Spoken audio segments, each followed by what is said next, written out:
अस्सलाम वालेकुम दोस्तों, मेरा नाम है सीद माज गिलानी और आप देख रहे हैं माज इलेक्ट्रॉनिक्स। तो आज जो मैं आपके सामने वीडियो लेके आया हूँ, ये वीडियो पीसीबी बनाने के बारे में है कि कैसे आप अपने घर के अंदर इस तरह की एक शानदार सी पीसीबी खुद तैयार कर सकते हैं। ये आप देख सकते हैं दोस्तों, शानदार जो पीसीबी है ये इस तरह की तैयार हुई है मुकम्मल। जो इसके पीछे आप देख सकते हैं सारे कंपोनेंट्स सोल्डर हुए हैं। उसके बाद इसके ऊपर हमने सिल्क लेयर भी लगाई है और मुकम्मल जो है हमने एक अच्छी प्रिंटिंग के लिहाज से इसको सारा प्रिंट किया है। तो आप यहाँ पर देख सकते हैं कि अच्छी तरीके से प्रिंटिंग हुई है, तो कहीं भी जो है हमारे लिए इस पीसीबी के अंदर कमी नहीं है, क्योंकि हमने अपनी फुल कोशिश की है कि अच्छी पीसीबी बनाकर दिखाएं आपको, और इसके ज़रिए आप अपने ख़ुद भी घर में बना सकते हैं हमारी इस वीडियो को देखकर। और इसका दोस्तों मैं जो हूँ पीसीबी का गिव वे भी कर दूँगा, तो वीडियो को मुकम्मल देख लेना, इंशाल्लाह मैं आपको गिव वे के बारे में बता दूँगा। तो चलिए दोस्तों, मैं बताता हूँ कि पीसीबी बनाने के लिए आपको क्या क्या सामान की ज़रूरत है।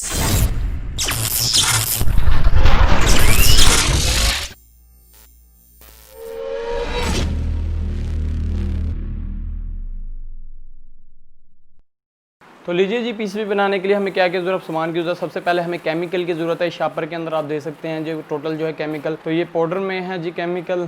तो ये जो है फेरिक क्लोराइड है, तो इसको हमने यूज़ करना है। फेरिक क्लोराइड जो है इचिंग में यूज़ होता है। उसके बाद जो कॉपर एरिया होगा हमारे पीसीबी का वो सारा जो है खा जाएगा, और जो हमने प्रिंटिंग की होगी वो रुक जाएगी, वो रह जाएगी, जिससे जो हमारा प्रिंट बेहतरीन बाहर निकलेगा। तो फेरिक क्लोराइड है, इसको मैं शापर में बंद किया हुआ है क्योंकि इसको इस तरह बाहर नहीं निकाल सकता मैं।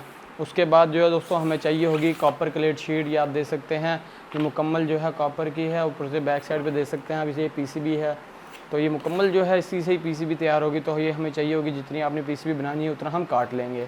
उसके बाद दोस्तों पीसीबी बनाने के लिए हमें एक ट्रांसफ़र पेपर चाहिए होगा। ये आप देख सकते हैं ये स्टिकर वाला पेपर है, येलो कलर का, जो आम स्टिकर की बैक साइड पे लगा होता है। इसके ऊपर जो है दोस्तों शापर चढ़ा होता है, जिससे जो है ये ख़राब नहीं होता, और ये बिल्कुल जो है बहुत स्लिपरी सा है। तो इसके ऊपर जो है इसके ज़रिए ही हमने प्रिंटिंग करनी है, तो इसको हम प्रिंटर के अंदर डाल लेंगे। लेकिन सबसे पहले आपने इसको A4 साइज़ में काट लेना होता है। तो A4 साइज़ में अपने हिसाब से हम काट कर इसको डाल देंगे। A4 साइज़ में इतना हम काट लेंगे, फिर हम इसको प्रिंटर में लगाएंगे। प्रिंटर आपके पास दोस्तों लेज़र जेट होना चाहिए, क्योंकि ये जो प्रिंटिंग है बेहतरीन इसकी जो आती है वो लेज़र जेट में ही आती है।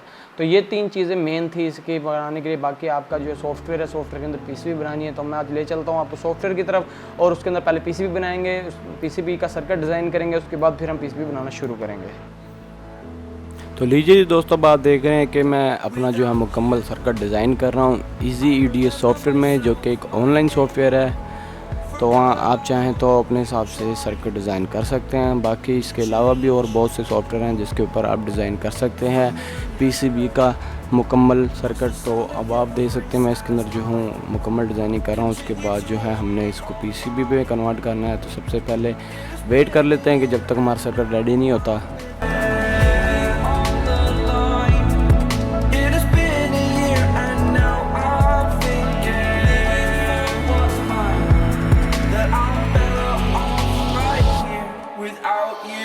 तो लीजिए जी, मैंने इसको पीसीबी में कन्वर्ट कर लिया है। तो अब मैं जो हूँ 1 बाय 1 सारी जो चीज़ों की है अलाइनमेंट कर रहा हूँ, इनको अपनी अपनी जगह पे रख रहा हूँ। जहाँ जहाँ मुझे चीज़ें चाहिए तो वहाँ मैं चीज़ें रखूँगा। उसके बाद जो इसके अंदर एक फंक्शन होता है कि ऑटो रूटिंग, जिसके अंदर जो है आपकी जो वायरिंग है वो ऑटोमेटिकली हो जाती है बॉटम की और टॉप लेयर की। तो वो हमने नहीं करना है, क्योंकि हमने इसके अंदर जो है सिंगल साइड ही बनानी है, तो इसलिए हमें डबल साइड की ज़रूरत नहीं है। तो सिंगल साइड के लिए हमें जो है ये जो है सारी वायरिंग खुद करनी होगी। तो सबसे पहले मैं अलाइनमेंट करूँगा अपने सारे कंपोनेंट्स के, उसके बाद जो है इसकी वायरिंग शुरू कर दूँगा। तो आप देख सकते हैं मैं आहिस्ता आहिस्ता वायरिंग भी करना शुरू हो गया हूँ, और वायरिंग करते करते मुकम्मल जो वायरिंग करने के बाद इसको जो है एक PDF में कन्वर्ट कर लेंगे। तो सबसे पहले वेट कर लेते हैं जब तक वायरिंग नहीं होती। तो वायरिंग जो है आपने ख़ास ख्याल रखना है, जो पावर लाइन की वायरिंग होती है वो मोटी रखनी है, जो बेसिक कनेक्शन आम होते हैं उनको है कम रखना है। जो पावर लाइन की मोटी वायरिंग है वो 4 mm में है, जो सिंगल है ब्रिक वायर्स हैं वो जो है 1 mm में या 0.8 mm में है। तो आप देख सकते हैं तमाम जो वायरिंग है बड़ी स्पीडली हो रही है। मैंने इसलिए वीडियो तेज़ कर दी है ताकि आप लोग बोर ना हो ज़्यादा, ताकि जो है जल्दी जल्दी वायरिंग हो जाए।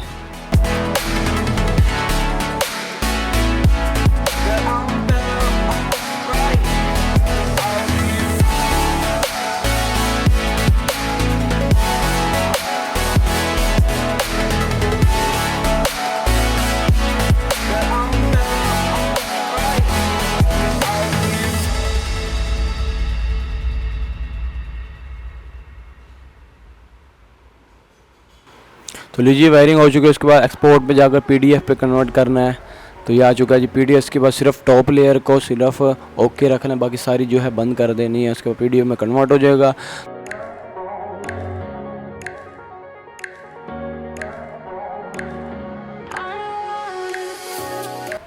तो लीजिए जी बात देख सकते हैं कन्वर्ट हो चुका है जी PDF में। उसके बाद हमें ये काम करना है, इसको प्रिंट निकालना है। तो आप देख सकते हैं क्वालिटी कितनी अच्छी आई है PCB की इसके अंदर।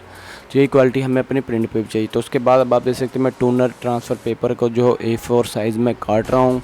इसको इसलिए काटना है क्योंकि A4 साइज़ का ही जो पेपर का साइज़ होता है वही हमारे प्रिंटर में जाता है, तो इससे बड़ा साइज़ नहीं जा सकता। तो इसका जो है शील्ड उतार के मैंने पेपर रख दिया। उसके बाद प्रिंट के बटन पे क्लिक करेंगे और उसके बाद जो है इसकी सेटिंग करनी है। सेटिंग इस तरह करनी है कि आपने इसको जो है लैंडस्केप में ही करना है। उसके बाद जो पेजेस वो आल ही रखने हैं। उसके बाद फिट टू पेज नहीं रखना, एक्चुअल साइज़ पे इसको सिलेक्ट करना है ताकि जेन्युइन हमें साइज़ मिले।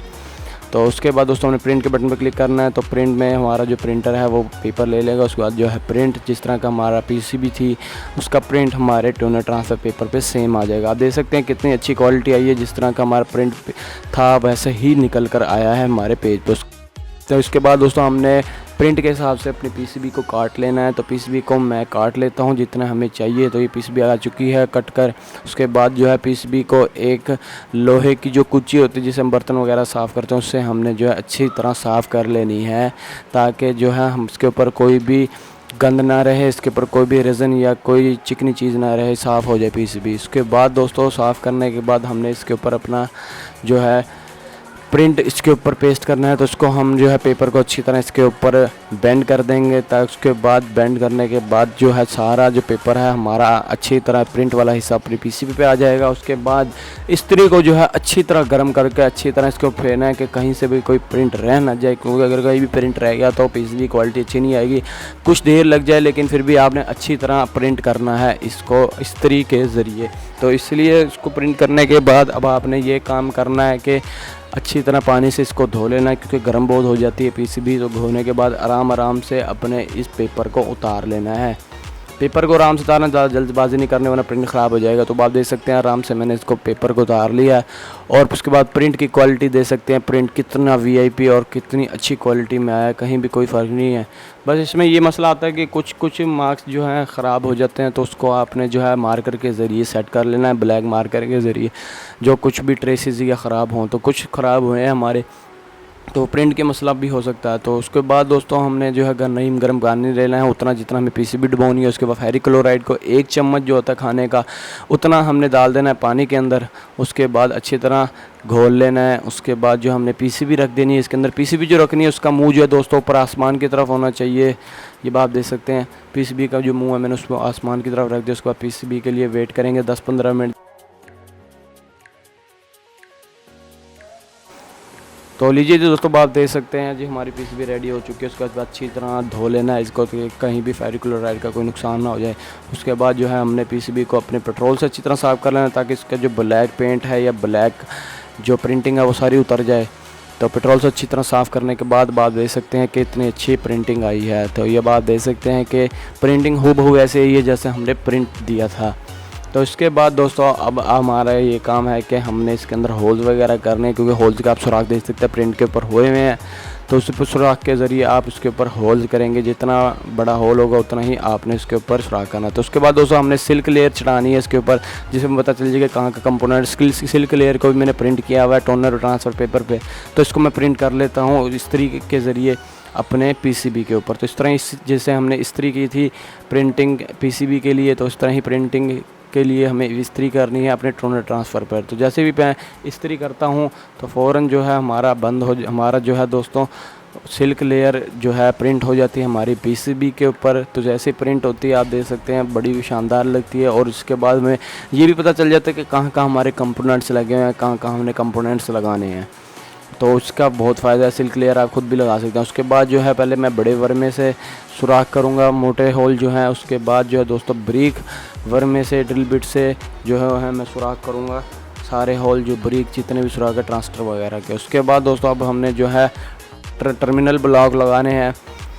उसके बाद जो है टर्मिनल ब्लॉक लगाने के बाद हमने रिलेज़ इसके अंदर लगानी है, उनको सोल्डर करना है अच्छी तरह।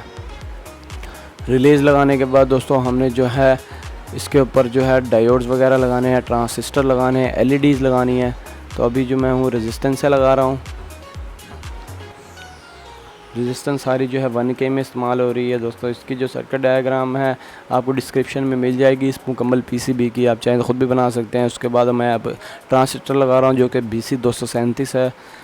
तो ये भी हमने लगा दिया इसके अंदर। एक NPN ट्रांसिस्टर है दोस्तों ये। उसके बाद दोस्तों अब हमने जो है एक वोल्टेज रेगुलेटर लगाया है। उसके बाद हमने LEDs लगाई हैं ग्रीन कलर की सारी। उसके बाद जो है हमने रेजिस्टेंस से लगा दी जो कि हमारे आर्डिनो नैनो से होकर हमारे ट्रांसिस्टर को ऑन कराएंगी। उसके बाद हमने डायोड्स लगा देने हैं ताकि डायोड के ज़रिए जो है हमारा अच्छी तरह जो है रिलेज काम करें, कहीं भी कोई शॉर्ट रिले ना हो जाए। तो लीजिए जी दोस्तों, अब आप देख सकते हैं हमारा जो सर्किट है मुकम्मल रेडी हो चुका है। उसके बाद सर्किट को निकाल लेते हैं जी बाहर। ये बात देख सकते हैं कि बड़ी शानदार सी पीसीबी रेडी हुई है। सारे जो कंपोनेंट्स हैं वो लग चुके हैं, रिलेज भी लग चुकी हैं, एलईडीज़ भी, आर्डिनो नैनो भी लग चुका है, उसका ब्लूटूथ मॉड्यूल भी लग चुका है। तो आप देख सकते हैं मुकम्मल जो है सारा सामान लगा दिया। बैक साइड से भी आप देख सकते हैं कि तमाम जो है सारी सोल्डरिंग वगैरह हुई हुई है इसके ऊपर। तो अब इसको टेस्ट करने का वक्त आ चुका है कि आया टेस्ट करते हैं कि आया हमारी जो ये है मुकम्मल सर्किट वर्किंग कर रहा है कि नहीं। और यहाँ पर आप देख सकते हैं टोटल जो है ब्लैक आपको जो है कंपोनेंट्स की जो फिटिंग है वो नज़र आ रही होगी। जो है सिल्क लेयर हमारा माज इलेक्ट्रॉनिक्स नाम भी लिखा हुआ है, ऊपर से लोगो भी हमने लगाया है इसके ऊपर। अब आप ये काम करना दोस्तों, इसको टेस्ट कर लेते हैं। टेस्ट करने के लिए मेरे पास जो है वेरिएबल पावर सप्लाई जिसके ऊपर मैंने जो है 12 वोल्ट सेट किए हुए हैं। तो मैं इसको देता हूँ जी 12 वोल्ट और फिर हम इसको चलाकर चेक करते हैं कि आया सारी रिले के पॉइंट्स काम कर रहे हैं या नहीं। तो जैसे मैंने लगाता हूँ आप देख सकते हैं, तो देख सकते हैं जी जैसे मैंने पावर लगाई है तो फ़ौरन जो है इसके एलईडीज़ ब्लिंक करना शुरू कर दिए हैं। उसके बाद जब हम इसकी ब्लूटूथ ऐप पे चले जाते हैं जो कि मैंने MIT ऐप इन्वर्टर में बनाई हुई है। ब्लूटूथ ऐप में आप देख सकते हैं इसके अंदर जो है टोटल सारे के सारी 8 चैनल जो हैं सारे बटन हैं, जिसमें 8 बटन ऑन के हैं, 8 बटन ऑफ के हैं। जब आप देख सकते हैं मुकम्मल जो है हमारी एंड्रॉयड ऐप रेडी है। तो सबसे पहले जी ब्लूटूथ मॉड्यूल से साथ इसको कनेक्ट कर लेते हैं। तो कनेक्ट करने के लिए हम यहाँ से यहाँ पर चले जाएंगे। ब्लूटूथ मॉड्यूल को जो हमारे सिग्नल होंगे वो हम इसके साथ अटैच करके इसको कनेक्ट कर लेंगे। तो लीजिए जी बात देख सकते हैं इसके ऊपर कनेक्टेड लिखा आ गया। इसका मतलब जो है हमारी ऐप कनेक्ट हो चुकी है। उसके बाद हम टेस्ट करने वाले सबसे पहले रिले 1 को ऑन करता हूँ। ये आप देख सकते हैं रिले 1 ऑन हो चुकी है, रिले 2 ऑन हो चुकी है, relay 3, relay 4, relay 5, relay 6, relay 7, relay 8। ये बात देख सकते हैं 8 की 8 रिले ऑन हो गई हैं और 8वीं मैं बंद कर देता हूँ। Relay 1 of, relay 2 of, relay 3 of, 4 of, 5 of, 6 of, 7, 8। इस तरह जो है दोस्तों आप अपने सारे घर की 8 चीज़ें कंट्रोल कर सकते हैं। तो एक और इसके अंदर एक और सर्किट भी बन सकता है जिसके अंदर आप 16 चीज़ें कंट्रोल कर सकते हैं। तो इंशाल्लाह 16 चैनल वाला भी सर्किट की वीडियो लेके आऊँगा। ये बात देख सकते हैं हम टोटल जो 8 चीज़ें इसके साथ कंट्रोल कर रहे हैं। और दोस्तों 8 की 8 आप कोई भी 220 वोल्ट की चीज़ें कनेक्ट कर सकते हैं, क्योंकि ये जो हमारे साथ रिले लगी होती है, रिले मैक्सिमम जो है 220 वोल्ट 10 एम्पीयर तक का लोड उठा सकती है। तो दोस्तों आप इसके ऊपर 10 एम्पीयर तक का आराम से लोड उठा सकते हैं। इन रिलेज के ऊपर आप 10 एम्पीयर का बेहतरीन लोड उठा सकते हैं। तो उम्मीद है दोस्तों आपको ये पीसीबी बनाने की वीडियो पसंद आई होगी। इसको बनाना इतना मुश्किल नहीं है, बहुत ही आसान है। बनाने के लिए आपको सिर्फ चंद कंपोनेंट्स की ज़रूरत है। तो कंपोनेंट्स का जो लिंक है मैं डिस्क्रिप्शन में भी दे दूँगा, आप चाहें तो वहाँ से बाई कर सकते हैं। तो दोस्तों हमारी वीडियो देखने का बहुत शुक्रिया। हमारी वीडियो को लाइक ज़रूर कीजिएगा, शेयर कीजिएगा अपने दोस्तों के साथ। और इंशाल्लाह जो है अनकरीब इसका भी मैं गिव अवे ले आऊँगा। तो आप में से कोई एक दोस्त भी इसको आर्ट चैनल को जीत सकता है। तो इसके गिव अवे में शामिल होने के लिए आपने हमारी यही वीडियो को देखना है, सब्सक्राइब करना है, चैनल को लाइक करना है, शेयर करना है और कमेंट भी करना है, क्योंकि इसका जो गिव अवे है मैं जल्द से जल्द रखूँगा। लेकिन उससे पहले ये है कि आप हमारे चैनल को भी सब्सक्राइब कर लें और वीडियोज़ को लाइक करें और इस वीडियो के ऊपर भी कमेंट करें। तो कमेंट करेंगे तो आप हमारे गिव अवे में शामिल हो जाएंगे और आप में से कोई भी इस गिव अवे के अंदर से हमारे इस 8 चैनल रिले मॉड्यूल को जीत सकता है। तो उम्मीद है दोस्तों आपको वीडियो बहुत पसंद आई होगी। अगर आपको पसंद आए इसको लाइक शेयर ज़रूर कीजिएगा अपने दोस्तों के साथ। मिलूँगा अब आपसे मैं अगली वीडियो में, तब तक के लिए अल्लाह हाफिज़।